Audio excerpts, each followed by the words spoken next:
Chers compatriotes, Gabonaises, Gabonais, au moment où, parallèlement, notre pays, au 17e jour du mois d'août 2011, vient de fêter le 51e anniversaire de son semblant d'indépendance, alors même que dans le même temps, il est resté prisonnier des intérêts france-africains, j'ai tenu à m'adresser à vous devant cette villa des Kennedy, donc dans le quartier résidentiel de Kalorama à Washington DC, capitale des États-Unis.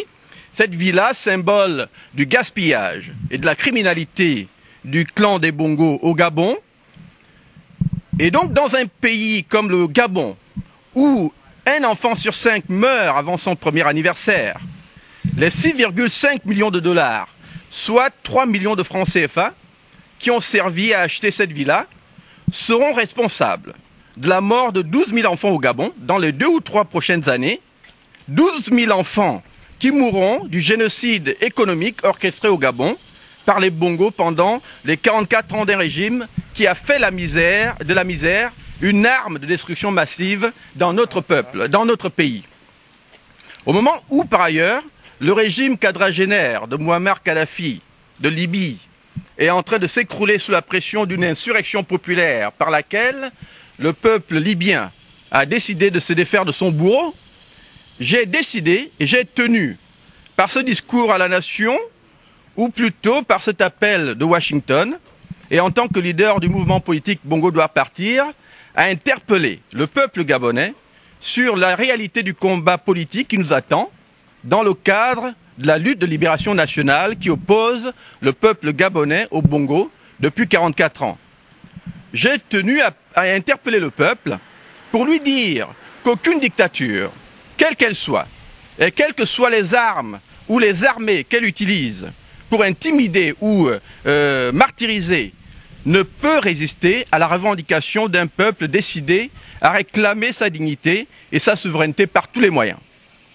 Or, la souveraineté du Gabon et la dignité du peuple gabonais sont confisquées depuis 44 ans par les Bongo. Cela veut dire en somme que sur les 51 années d'indépendance tronquées que le Gabon a vécues depuis le 17 août 1960, 44 de ces années ont été des années de traumatisme. Le Gabon n'a, pour ainsi dire, connu que 7 ans de liberté et 44 ans de purgatoire. Et si on laisse Ali Bongo au pouvoir pendant les 30 années qui viennent, ce ne sera plus une république, mais une monarchie de 70 ans que les Gabonais auront subi sous le joug d'une même famille. C'est ce qu'on appelle, en fait, une prise en otage du pays par une seule famille, un seul clan. Nous ne pouvons plus et nous ne devons plus l'accepter. Oui, Ali Bongo Ondimba vous a dit lors de son discours à la nation que son sacerdoce était la consolidation des valeurs cardinales d'union, de travail et de justice, qui sont le fondement même de la République gabonaise. Union, travail, justice, je veux bien. Mais où sont les valeurs d'union et d'unité nationale dans un pays où, 44 ans après son indépendance, des citoyens confus et désorientés par le bongoïsme en sont encore à dire que le pouvoir doit maintenant revenir à un fan après 42 ans sous un bilope, comme on dit au pays, ou que l'on peut tout accepter comme président au Gabon, sauf un fan. Si nous en sommes encore aujourd'hui à tenir ce genre de discours, c'est que le régime des Bongo a grossièrement échoué dans son devoir d'éduquer les Gabonais au dépassement du discours tribaliste et géopoliticien. Où sont les valeurs de travail dans un pays où, sous Omar Bongo, père, comme sous Ali Bongo, fils, c'est l'ethnie, la tribu, le clan et la famille qui ont conditionné l'accession aux divers postes et fonctions au sein de l'administration publique, mais non pas le mérite comme il se doit. Où sont les valeurs de travail dans un pays où, par ailleurs, on ne peut pas accéder à l'emploi ou aux promotions que quand on fait allégeance au dictateur?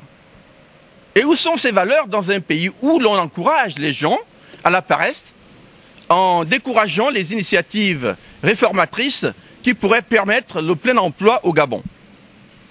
Où sont les valeurs de justice et de droit dans un pays où la loi est foulée aux pieds, l'arbitraire érigé en dogme et la constitution taillée sur mesure pour permettre la permanence au pouvoir d'une famille incapable de se faire élire que par des moyens frauduleux? Où sont les valeurs de justice quand, en plus, on loge la Cour constitutionnelle du Gabon dans un immeuble appartenant à la présidente de cette même Cour? Une présidente de la Cour constitutionnelle qui, de surcroît, avait reçu cet immeuble en cadeau de la part d'Omar Bongo, dont il servait de maîtresse à l'époque. Où sont les valeurs de justice dans un pays où, enfin, le peuple est incapable de choisir librement ses dirigeants? Les Bongos doivent donc arrêter d'insulter le peuple gabonais. Car c'est une insulte que de faire croire au peuple gabonais, 2 ans après son arrivée au pouvoir, qu'on est en train de réaliser des choses, alors même que toutes les démarches annoncées il y a 2 ans restent dénuées de toute réalisation. Ali Bongo parle de réforme de l'État et de l'administration publique. Où ça?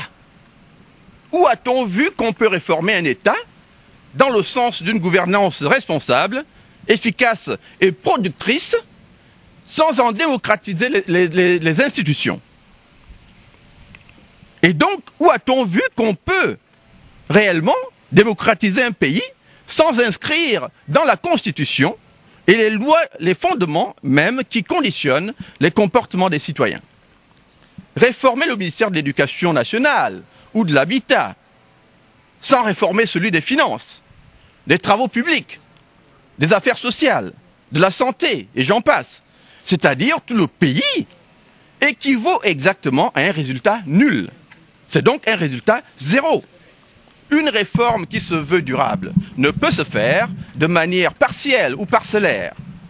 Soit elle est globale et totale, et donc amène à une réforme digne de ce nom, soit elle est partielle et donc consolide l'immobilisme et échoue. Voilà pourquoi justement les grandes annonces faites par Ali Bongo sont restées exactement cela, c'est-à-dire de simples annonces sans réalisation.